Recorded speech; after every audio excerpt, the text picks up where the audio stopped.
Uba, uba, uba, ei! Uba, uba, uba, ei! Uba, uba, uba, ei! Uba, uba, uba, ei! E aí, caucasianos, beleza? Aqui quem fala é o Dario Henrique. No vídeo de hoje a gente vai reagir ao Cyber News Brasil, um canal de cibersegurança. O hacker mais destrutivo já usado. NotPetya.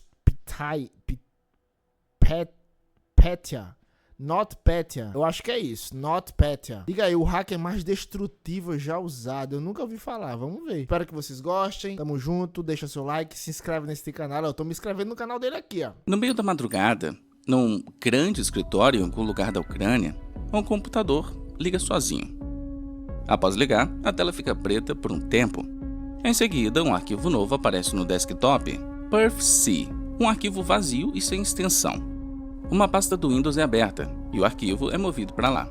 Segundos depois, o computador desliga. Nossa. Não havia ninguém por perto para ver aquilo acontecer.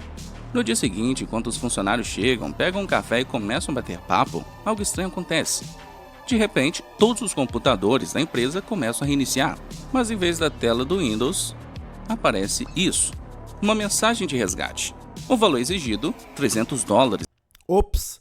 Seu documento importante está encriptado. Eu não vou ler isso aqui não. Sem Bitcoin por cada máquina Eu consigo traduzir, mas não vou ler não, que vai demorar muito. infectada. Os executivos da empresa ficam sem reação. Discussões, desentendimentos até chegarem a uma conclusão. O futuro da empresa está em jogo. A empresa não pode se dar o luxo de parar tudo e esperar por uma solução. Eles fazem um pagamento, só para ver no que vai dar. Mas as horas passam e nada muda. Todas as máquinas estão criptografadas. Enquanto a equipe de TI tenta entender o que está acontecendo, o restante dos funcionários são dispensados mais cedo. No caminho para casa, eles notam que a empresa deles não foi a única atingida. Eles acabam sendo testemunhas diretas da catástrofe que se espalha por todo o país. Alguns correm até os postos de gasolina, mas não conseguem abastecer. Os sistemas de pagamento estão fora do ar. Outros optam pelo transporte público, mas não conseguem comprar passagens. Pagar em dinheiro? Nem isso resolve, já que os caixas eletrônicos nas proximidades também estão fora do ar. Hospitais ficam sem acesso aos sistemas. As companhias de energia e água não conseguem gerar cobranças. Os correios não conseguem entregar as encomendas.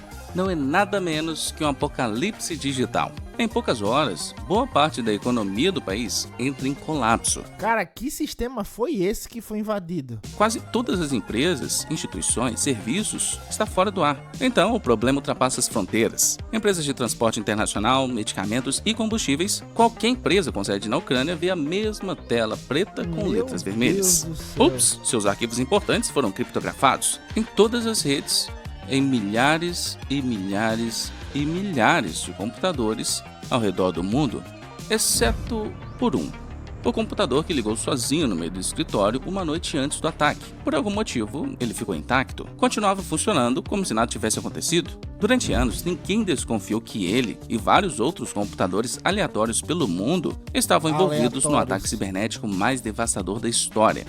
Foram eles que tiveram a chave para responder as perguntas sobre o NotPetya, uma arma que mostrou ao mundo como é uma guerra cibernética em larga escala. Aconteceu em 27 de junho de 2017 e o mundo nunca mais foi o mesmo. O ar descontraído da década de 2010 se evaporou e foi substituído por uma nova realidade, onde não havia mais como voltar. Rollback.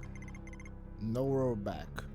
Em 2017, ataques cibernéticos devastadores à Ucrânia já não eram mais novidade. 2 anos antes, o país registrou o primeiro ataque documentado à rede elétrica, deixando quase 250 mil pessoas sem luz em pleno inverno rigoroso. Então isso significa que as redes de segurança do sistema da Ucrânia são muito fracos. Em 2016, o ataque se repetiu, dessa vez cortando a eletricidade de Kiev. Os 2 ataques fugiam totalmente do padrão dos criminosos cibernéticos. Foram executados por pessoas que conheciam a infraestrutura e o funcionamento interno da rede elétrica ucraniana muito bem. Exploraram vulnerabilidades de altíssimo nível e usaram softwares extremamente poderosos, capazes de causar danos físicos à infraestrutura. Quem teve acesso ao código não teve dúvidas. Aquilo era coisa de grupos de hackers patrocinados por algum estado. À primeira vista, o culpado parecia óbvio. Desde 2014, a Ucrânia enfrentava um conflito com a Rússia. Tudo começou com uma revolução em Kiev, ou um golpe, como a Rússia prefere chamar. A administração presidencial ucraniana, conhecida por sua corrupção, foi derrubada por cidadãos e políticos alinhados ao Ocidente. Na época, os militares russos invadiram e tomaram várias regiões da Ucrânia, em uma apropriação de terras que só seria superada pela invasão em 2022. Nossa. Enquanto acordos de cessar-fogos eram assinados e o conflito direto no leste da Ucrânia começava a esfriar, a guerra passou a acontecer longe das linhas de frente. Operações de sabotagem, assassinatos e todo tipo de ação de guerrilha que se E a guerra ainda tá rolando até hoje ainda. Bora! se imaginar, viraram parte do cotidiano. Mas agora, pela primeira vez na história, os lados em guerra tinham um novo território à sua disposição. Na Ucrânia e na Rússia, grande parte da vida das pessoas já acontecia online. Além disso, a infraestrutura dos dois países estava fortemente interligada. Ambos os lados estavam mais do que dispostos a explorar isso. A essa altura, a Rússia já era veterana em operações cibernéticas ofensivas. Em 2017, o país atacou a Estônia na primeira tentativa da história de derrubar um país inteiro com ataques DDoS. Nossa. Em 2018, repetiram a mesma estratégia durante a invasão da Geórgia, Ele quer que retorne à antiga União Soviética, cara. usando ataques digitais para dar suporte às tropas. Ataques cibernéticos se tornaram uma peça-chave, embora silenciosa, da doutrina militar da Rússia. Cada agência de inteligência do país viu isso como uma nova ferramenta. Mas nenhuma delas ficou tão entusiasmada com a ideia quanto o Estado-Maior das Forças Armadas da Federação Russa, uma agência conhecida popularmente como GRU. Após o fim da União Soviética, o GRU continuou atuando discretamente, mas com enorme influência. Suas Então não é discretamente. origens remontam a quase um século atrás, e sua fama sempre foi uma crueldade sem igual. Mas, no início da década de 2010, quase nada disso permaneceu. A diretoria estava sem recursos e com uma equipe reduzida. Muitos já a viam como um fracasso, uma agência completamente ofuscada pelo agora reformulado e mais conhecido FSB. Mas algo estranho aconteceu. Após a eclosão da Primeira Guerra Mundial no leste da Ucrânia, de repente o GRU encontrou uma forma de se reinventar. Uma parte disso foi o foco em ataques cibernéticos, primeiro a Ucrânia, depois o leste europeu, até atingir o mundo inteiro. O crescimento veio com a chegada de novos funcionários. O GRU começou a atrair os hackers mais talentosos da Rússia, desde Ou seja, a Rússia criou um monstro. graduados brilhantes até criminosos cibernéticos veteranos. Esses cowboys digitais trouxeram sua própria abordagem para as operações da agência. Não tinham medo de tomar iniciativas, improvisar e até mesmo colocar um toque pessoal no trabalho. Dentro da GRU havia até um grupo que gostava de inserir referências a Duna, o clássico de ficção científica de Frank Herbert, em Que é um filme filmaço, cara. Filmão. cada malware que desenvolviam. Essas referências foram encontradas após os ataques à rede elétrica ucraniana em 2015 a 2016. Aproveitando essa descoberta, os pesquisadores logo deram um nome adequado a esse grupo de hackers: Verme de Areia. Quando os primeiros relatórios sobre as atividades do Sandworm foram publicados com uma lista de referências ao livro, as referências cessaram. Os ataques, no entanto, não pararam. A identificação ficou ainda mais difícil. Mas a essa altura, o Sandworm já havia realizado ataques suficientes para se tornar reconhecível. As ferramentas que usavam, as horas em que operavam e até a caligrafia quase imperceptível de seu código. Mas, acima de tudo, eram os alvos. Poucos atores de ameaças no mundo eram tão focados em invadir softwares especializados, como sistemas de controle industrial. Poucos eram tão competentes nisso, e ninguém mais era tão persistente em alinhar suas metas com os objetivos políticos da Federação Russa. O ataque que definiu Sandworm começou em 27 de junho de Eles faziam essas coisas em favor da Rússia. A favor da Rússia. 2017. Por um lado, Eu acho que foi aí onde identificaram eles, porque eles atacavam tudo, mas a Rússia não. Como assim? a escolha dessa data específica parecia bem simples. Era a véspera de um feriado nacional na Ucrânia. Realizar um ataque nesse dia teria um impacto simbólico e seria mais difícil de contornar devido à falta de pessoas. Por outro lado, alguns pesquisadores acreditam que havia outro motivo por trás do lançamento do Notepad naquele dia, um motivo que estaria escondido no arquivo PerfC. Arquivo esse que ninguém tem acesso. A natureza da internet torna extremamente difícil atacar um país. Os países estão interconectados. Muitas instituições e empresas não hospedam seus próprios sites, e sim dependem de infraestrutura na nuvem e armazenam seus dados em servidores pelo mundo. Então você ataca a empresa que cede o armazenamento dos dados, né? Mas o Sandworm encontrou uma forma inteligente Tipo um exemplo muito simples. A Amazon Web Services, a AWS, é uma empresa da Amazon que ela é um servidor gigantesco, um cloud gigantesco, que tem um serviço de nuvem, né? Para você você quer colocar os dados da sua empresa, do seu site, na nuvem da Amazon. Aí se algum hacker doido aí, esses caras, por exemplo, invadir a AWS e conseguir ter acesso a todo o banco de dados da AWS, mano, muita empresa vai pro saco. Muita. Ele vai ter acesso a uma caralhada de empresa. Eu nem vou falar aqui do Google, né? Do cloud do Google, né? De burlar isso, eles se infiltraram no MiDoc, um software fiscal ucraniano diretamente ligado à economia da Ucrânia. Qualquer empresa que pagava imposto na Ucrânia era obrigada a usar o MiDoc em pelo menos um de seus computadores. Então, havia pelo menos um computador que poderia servir de porta de entrada para todas as empresas da Ucrânia. A invasão ao MiDoc começou antes de 2017, com uma simples mensagem de phishing com malware anexado. Um funcionário sem saber clicou no arquivo e pronto. Cara, foi assim que até agora há pouco foi basicamente assim que até agora há pouco invadiram o Google, não foi? Foi num CRM que um dos funcionários do Google tinha, e esse funcionário trabalhava num setor... Eu não sei a história completa, se você souber, bota aqui nos comentários. Aí o cara parece que foi baixar algum aplicativo, ou foi abrir algum aplicativo, ou algum serviço dentro do CRM, e esse aplicativo ou serviço que ele abriu no CRM era um hacker, né? Tentando ali invadir o sistema. Aí quando ele clicou nesse serviço, o aplicativo que ele baixou, dentro desse CRM, aí o hacker conseguiu entrar no sistema do Google e ele pegou o banco de dados, cara. Pegou o banco de dados do Google. Foi basicamente assim, cara. Que doideira. Os hackers instalaram um backdoor poderoso dentro dos sistemas do MiDoc. Ao fazer isso, eles garantiram acesso a todas as atualizações lançadas pelo MiDoc e a todos os computadores em que o software foi instalado. Em 27 de junho, chegou mais uma atualização. Enquanto pessoas na Ucrânia chegavam aos seus escritórios conversando sobre os planos para o feriado, a atualização era baixada em segundo plano. E havia algo escondido dentro dela. Esse algo era um pequeno malware, mas extremamente poderoso. O NotPetya. Era um verme de computador, e como qualquer verme, seu objetivo era se replicar. Ele fazia isso pulando de um computador para o outro, conectados ao ponto inicial da infecção por meio da rede local, a LAN. Mas a maioria dos sistemas é projetada para impedir a LAN, se eu não estiver enganado, é Wi-Fi, né? Esse movimento. E para contornar isso, o malware usava uma ferramenta chamada Mimikatz. Ela foi criada vários anos antes por Benjamin Tailby, um engenheiro famoso que queria mostrar que o Windows tinha uma falha séria. Todas as máquinas com Windows armazenavam senhas de forma insegura, e a Microsoft não fez nada a respeito. Nem mesmo depois que o Delphi publicou seu código como prova para o mundo inteiro ver. A Microsoft ignorou.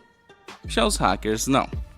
Com a Mimikatz, o NotPetya podia se infiltrar em qualquer computador da rede e obter acesso de administrador. Quando isso não funcionava, ele apelava para dois exploits, Eternal Blue e Eternal Romance. Ambos foram desenvolvidos pela Agência de Segurança Nacional dos Estados Unidos como armas cibernéticas avançadas. Eles exploravam um recurso pouco conhecido do Windows que permitiu o compartilhamento direto de informações entre computadores. O Eternal Blue e o Eternal Romance usavam essa brecha para espalhar códigos maliciosos e assumir o controle total de qualquer computador na rede. Nossa. Ambos foram arrancados das mãos da NASA por um grupo de hackers conhecidos como Shadow Brokers. Eles publicaram tudo online em um dos maiores vazamentos da história do crime cibernético. Rapidamente, esses códigos foram incorporados a alguns dos malwares mais destrutivos já criados, incluindo o NotPetya. O Eternal Blue e o Eternal Romance permitiram que o malware se espalhasse além do que o Mimikatz permitiria. Graças a essa combinação, bastava um único dispositivo com o MiDoc para que o NotPetya se espalhasse por toda a rede.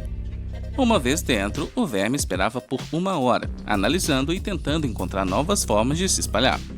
Enquanto isso, iniciava outra função, a criptografia. Então provavelmente esse vírus ele tem como base uma inteligência artificial, né? Pra ficar analisando as coisas e encontrar fissuras, encontrar brechas para entrar. Cada arquivo no computador seria submetido a um algoritmo simples, que transformava tudo em códigos sem sentido, ilegíveis e inutilizáveis. Criptografado. 1 hora era tempo necessário, tempo de sobra até mesmo para os HDs mais bagunçados. Quando a criptografia terminava, o dispositivo era reiniciado. Então o verme exibia uma mensagem informando que o sistema de arquivos corrompido estava sendo reparado. Na realidade, ele estava fazendo o oposto disso. Tá só binário.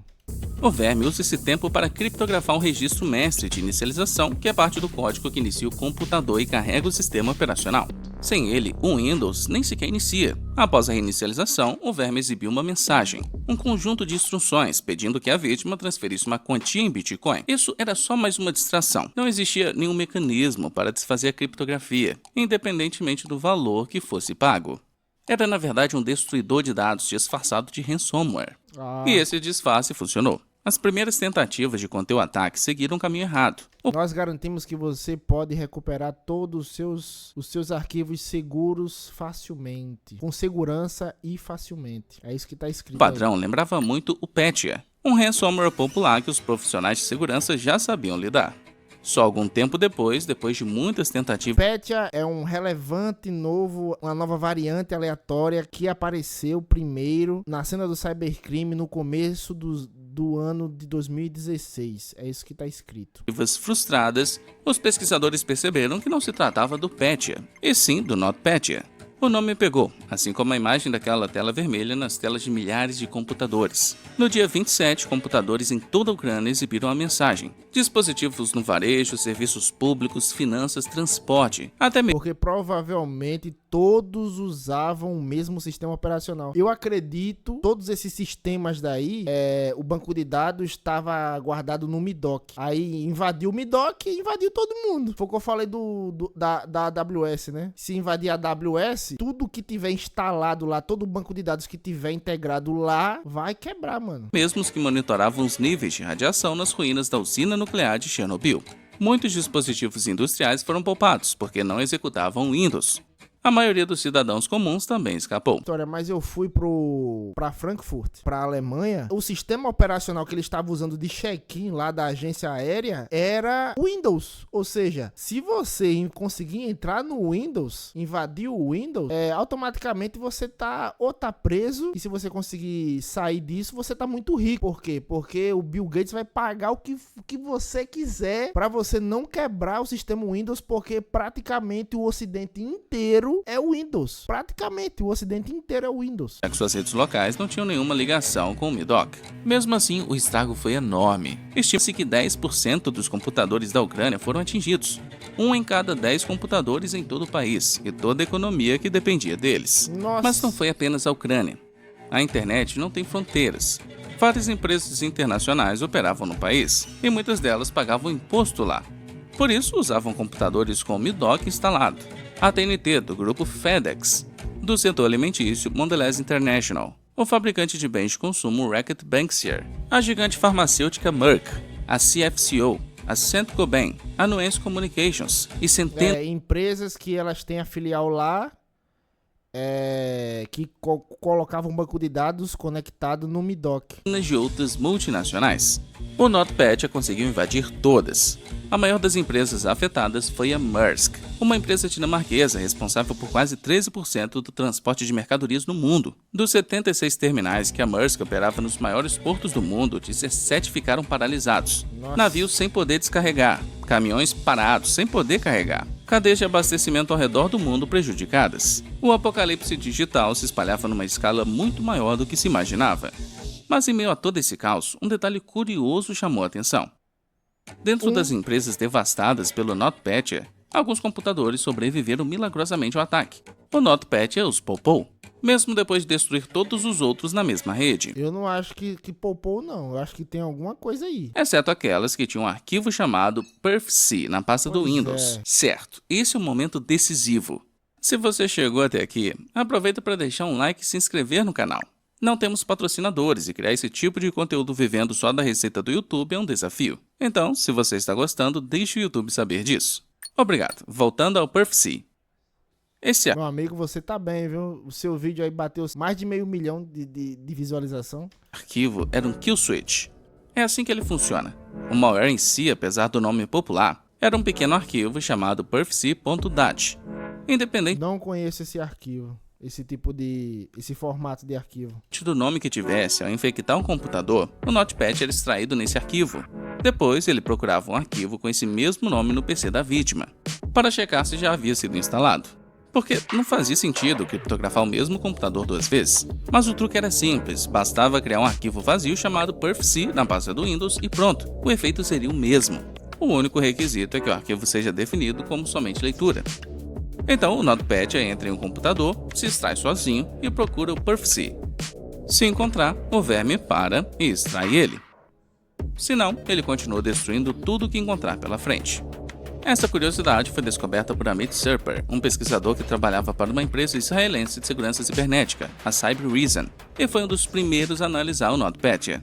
Então, comecei a examinar a amostra e pensei, beleza, no Windows, quando você quer que um processo seja encerrado, existe uma chamada de API, uma função chamada exitProcess. Então eu pensei, será que o exitProcess está implementado nisso? E o que teria causado isso? Então acabei encontrando a chamada para o exitProcess e vi que ele estava procurando pelo nome de um arquivo em um caminho específico. Se esse arquivo existisse, o malware simplesmente pararia. Liguei para alguns colegas, alguns nos Estados Unidos, outros em Israel, e disse, ei, faz um favor, pega essa amostra, coloca ela numa máquina virtual, nomeia como, sei lá, sample.exe e coloca um arquivo chamado sample.dat na pasta Windows System 32 ou em outro local. Me conta o que aconteceu. E eles me disseram, não está acontecendo nada. Eles falaram, a gente clica 2 vezes no arquivo e ele fecha do nada. Eu pensei, ótimo, agora precisamos descobrir o nome original do arquivo. Então eu resolvi postar no Twitter, naquela época ainda era Twitter, e basicamente 2 coisas muito legais aconteceram. Praticamente 5 segundos uma da outra. Uma é que um ucraniano de uma universidade respondeu com o nome do arquivo que ele viu no sistema dele. E outra pessoa em um grupo do WhatsApp em que eu fazia parte, um pesquisador israelense chamado Idon O, mandou no grupo. Eu acho que o nome original do arquivo era perfc, e foi exatamente isso que a pessoa da Ucrânia me disse. O kill switch funcionou, e agora havia uma forma de parar o ataque. Mas para a maioria já era tarde demais. A Ucrânia estava paralisada. O NotPetya rapidamente se espalhou além das fronteiras. Uma das pessoas que teve que lidar com isso foi Artem Mikhailov, um pesquisador da ISSP, uma empresa ucraniana de segurança cibernética que se encontrava no centro do ataque. Muitas pessoas simplesmente não sabiam o que fazer, porque essa foi a primeira vez que enfrentamos um ataque daquela proporção. Como sabemos, depois essa palavra virou um termo muito falado. Tipo, o ataque sem precedentes, o mais devastador da história. Imagine, você está andando pela rua, vai a uma cafeteria, nada funciona porque eles não conseguem, processar o pagamento. Você vai ao mercado, eles não conseguem processar seu pagamento. Nossa, cara. Você tenta acessar um site como o site da sua empresa, ou tenta pagar sua conta de luz e simplesmente não funciona. A propagação só foi interrompida um dia depois, em parte Nossa, um dia, um país parado. devido ao desligamento em massa de todos os dispositivos no país, em parte devido à descoberta do kill switch, mas principalmente porque o NotPetya ficou sem vítimas em potencial, tendo infectado quase todas as redes que poderiam ser infectadas. Para a maioria das vítimas, a única maneira de se recuperar era limpar todos os sistemas e reconstruir tudo do zero. Para os pesquisadores que queriam entender como o ataque aconteceu, o verdadeiro trabalho estava apenas começando. Sim, foi uma investigação tradicional. Pegamos todos os registros, toda a telemetria, tudo o que restou. Porque, felizmente, o NotPetya não criptografou tudo. Ele criptografou apenas 10% dos computadores na Ucrânia, o que parece incrível, mas ainda assim não é 100%, certo? Então, tivemos a oportunidade de trabalhar com o que conseguimos extrair dessas máquinas. E por fim, construímos a sequência de ações. O paciente 0, depois o segundo paciente, e como a doença começou a se espalhar. E suspeitos usuais, engenharia social, vulnerabilidades existentes e os exploits da NSA, que ninguém tinha cura na época. Foi então que a rota seguida pelo NotPetya foi descoberta. Eternal Blue, Mimikatz, atualização infectada e os servidores Medoc. A polícia ucraniana rapidamente invadiu a empresa responsável por esse pequeno software e confiscou seus servidores, dando aos pesquisadores acesso ao ponto de partida do ataque. Na verdade, tivemos acesso a... Nem acredito que esses discos rígidos foram copiados. Acho que eram os discos rígidos originais.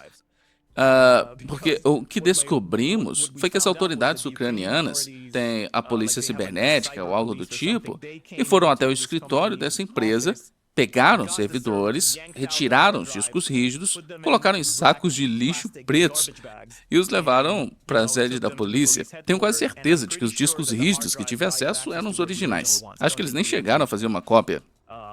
Mas eu não posso afirmar nada. Porra, foi muito arriscado, né? Pegar os discos originais, levar desse jeito, vendo a hora quebrar e depois você ficar, os especialistas, esses caras aí ficar à toa. Teve um momento em que eu literalmente levei meu notebook para a banheira enquanto fazia engenharia reversa no banho.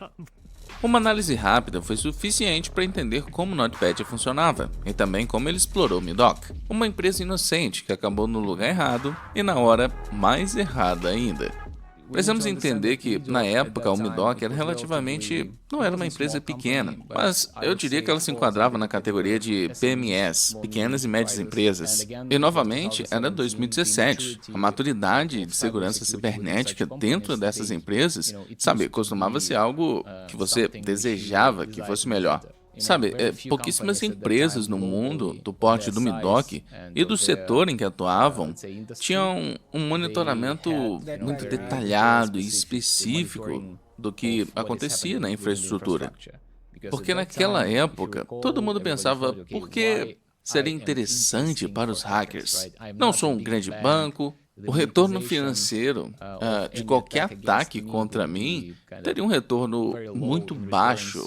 Então, por que alguém pensaria em nos hackear? Esse padrão de pensamento sobre ataques à cadeia de suprimentos ainda não era algo tão difundido naquela época. Então, eles simplesmente não perceberam. A APT continua passando despercebida até hoje em grandes corporações. Então, foi assim que o ataque começou. Nos servidores do Midoc foram encontradas Os caras se auto-subestimaram, foi por isso que foram invadidos. as impressões digitais do Sandworm, sem referência ao livro de Frank Herbert, mas com todos os outros truques dos hackers da GRU. A motivação deles era fácil de entender. A Rússia e a Ucrânia estavam em guerra. Em termos Estão em guerra. de danos materiais, o NotPetya não foi muito diferente de um bombardeio em uma região industrial. Então, embora seja difícil provar 100%, os especialistas em segurança cibernética, incluindo o ISSP, rapidamente associaram o Notepad ao Sandworm, uma unidade de hackers militares do GRU, a agência de inteligência militar da Rússia.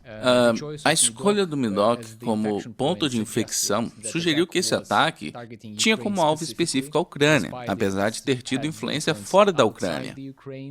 Mas eu acho que nem o GRU esperava que o ataque daria tão certo. O NotPetya não foi criado com fins lucrativos, isso é óbvio. Ele foi desenvolvido para causar destruição máxima, o maior dano possível. Porque quando eles invadem o sistema, eles destroem tudo que tá no sistema, eles não encriptam. É por isso que não faz sentido alguém invadir um lugar e destruir tudo, se vai pedir dinheiro. Entendeu? De recompensa. Esse vírus não é para fim lucrativo. Cada detalhe nesse ataque foi arquitetado de forma brilhante, como as comunicações secretas através do campo de cookies no Midoc, tudo foi muito bem pensado. Eu acredito, isso aqui é opinião minha, é uma coisa que eu acredito. Isso aí não foi feito de maneira surpresa e nem aleatória, não. Isso aí foi estudaram para invadir de forma cirúrgica ali e fazer exatamente o que tinha que ser feito ali, entendeu? Não foi tipo, vamos invadir o Midoc. Não, vamos invadir o Midoc, porque o Midoc é isso, o Midoc é aquilo, o Midoc pode proporcionar isso, o Midoc proporcionar aquilo, e isso é o que a gente quer que aconteça com a Ucrânia. Eu acredito que tem um laço aí com o governo da Rússia, eu acredito, né? Então, quando se é mesmo na época de guerra, entendeu? eu olho para todas essas evidências e eu aplico um pensamento crítico de acordo com a minha experiência, e minha experiência passada como agente de um Estado-nação, então minha experiência atual como engenheiro reverso de malware, isso definitivamente se confirma. Mas, pelo menos no início, nem tudo parecia se encaixar. Havia uma parte desse mistério que parecia bastante intrigante: o PerfC.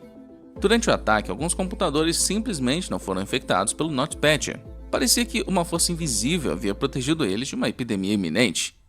O computador no escritório ucraniano não identificado que mencionamos no início era um deles, mas dezenas de outros computadores foram encontrados por toda a Ucrânia em todos os tipos de empresas e instituições. E para isso, existem várias teorias.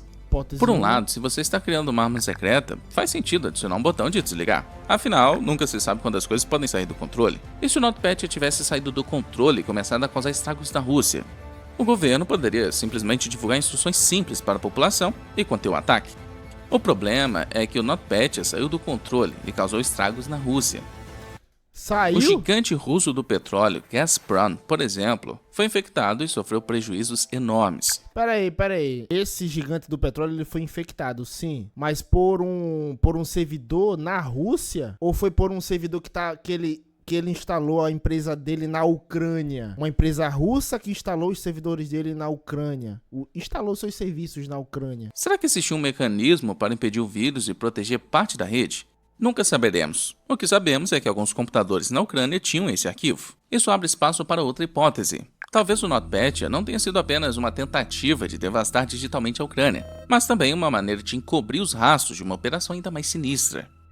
Agora, em 2025, já sabemos, graças ao livro de End, que aquele mecanismo com o arquivo, a tal vacina, estava lá.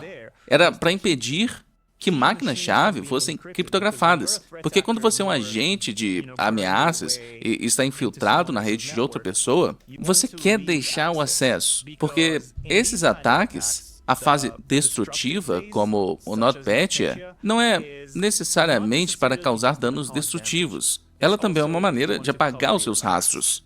Digamos que você tenha feito algo que não quer que ninguém descubra o que você fez. Certo? Ou então você fez alguma coisa, algo deu errado e você não conseguiu concluir o que queria fazer. Ou quem sabe, se você só queria espalhar o caos e apagar todas as evidências, você faria algo desse tipo. Mas, como um agente de ameaças, você ainda querer manter o acesso à rede, seja para futuras oportunidades ou para continuar o ataque. Essa hipótese foi levantada Faz muito sentido. por um jornalista, Andy Greenberg, em seu livro sobre a história dos ataques do Sandworm. Essa teoria é aceita pela grande maioria dos pesquisadores que investigaram NotPetya. Ela ajuda a entender como e por que o ataque foi realizado. Se aceitamos essa hipótese, NotPetya não foi apenas um destruidor de dados projetado para causar o máximo de danos possível. Ele serviu para cobrir os rastros de operações anteriores de espionagem cibernética e preparar o caminho para mais operações desse tipo no futuro. A Rússia não apenas bombardeou a infraestrutura ucraniana, mas também apagou vestígios que poderiam comprometer seus espiões, evitando ao mesmo tempo danos excessivos e deixando as portas abertas para infiltrações futuras. O que me deixa encucado foi como ele teve acesso ao Marco Zero. Como o arquivo ele brotou no sistema. Isso já me leva a ter uma questão de que ele já tinham controle, eles já tinham acesso à rede. E por ele ter acesso à rede, eles estavam querendo fazer alguma coisa e que resultou nisso. Agora, a minha questão é, eu não sei se o que resultou nisso foi algo proposital ou se é o que o cara acabou de falar, que ele tentou aí apagar coisas, os rastros dele, de alguma coisa que eles estavam fazendo aí, eles não queriam deixar a marca deles dizendo que é o governo da Rússia, alguma coisa desse tipo, fazendo isso, e aí se tornou isso, essa infestação aí viral. Pela minha experiência passada, como alguém que costumava ser um agente de Estado-nação, faz sentido. Porque, novamente, esta foi uma operação que foi muito bem sucedida. Talvez até bem sucedida demais, certo? Talvez até bem mais do que o planejado. Foi algo cuidadosamente pensado e planejado para extrair lições desse ataque. Afinal de contas, foi o maior ataque cibernético da história. O prejuízo estimado foi de 10 bilhões de dólares. Nossa! Isso sendo uma estimativa conservadora. E passou o quê? Um dia e pouco? Sem considerar o custo real para reparar os sistemas e compensar os danos causados. Várias empresas internacionais foram afetadas, e muitas preferiram esconder as violações. Mesmo assim, para a maioria das pessoas, foi um sinal de alerta, daqueles que ninguém gostaria de ignorar. Então, depois do NotPetya, houve um aumento significativo nos exercícios simulados em diferentes setores, certo? Também surgiram mais serviços criados após o NotPetya que chamamos de avaliações de comprometimento. Então, sob essa ótica, obviamente, quando você sente isso de perto, quando simplesmente não consegue pagar suas compras, ou quando estiver na estrada antes de um feriado, isso inegavelmente muda a forma como você enxerga as coisas. Você entende? Ok, isso é importante. Ou deixamos de usar sistemas digitais, ou investimos em segurança cibernética e mudamos nossa postura. É melhor investir em segurança cibernética. E mesmo durante os últimos 3 anos, tivemos ataques ainda maiores do que o NotPetya, de certa forma. Mas como os russos nos prepararam, novamente, de certa forma, para combater esses ataques cibernéticos, o impacto foi menor. Então, sim, tivemos muito interesse de profissionais do setor, todos vieram à Ucrânia para falar, não apenas para uma lição telefônica, mas eles queriam ter contato direto para sentir como é ser uma nação tão fortemente hackeada. Mas nem todo mundo aprendeu a lição. Os Estados Unidos e outros países levaram vários anos para denunciar a Rússia. A Casa Branca culpa a Rússia por negligência, irresponsabilidade, por ser inconsequente pelo ataque do NotPetya. Mesmo com especialistas identificando as digitais do GRU desde o primeiro dia. Até quando a Casa Branca divulgou suas próprias percepções sobre os eventos e confirmou o envolvimento da Rússia, o impacto disso tudo foi bem discreto.